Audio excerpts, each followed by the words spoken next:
So যারা Malaysia আসবেন তারা অবশ্যই এখানে একবার হলেও ঘুরতে আসবেন, অনেক ভালো লাগবে অনেক।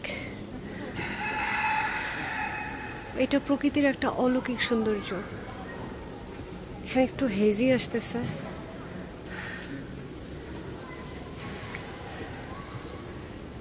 এদিক দিয়ে এখন হচ্ছে চলে যেতে হবে। চলে যাওয়ার পথে আরো লম্বা বড় সিঁড়ি আছে, যেটা পার হয়ে উঠে এসেছিলাম।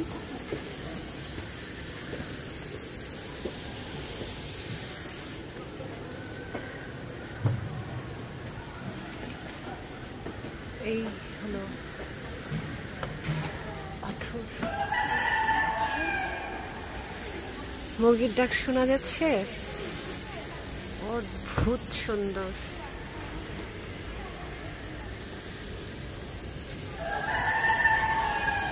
ও অ্যামেজিং, আলহামদুলিল্লাহ, অ্যামেজিং অ্যামেজিং।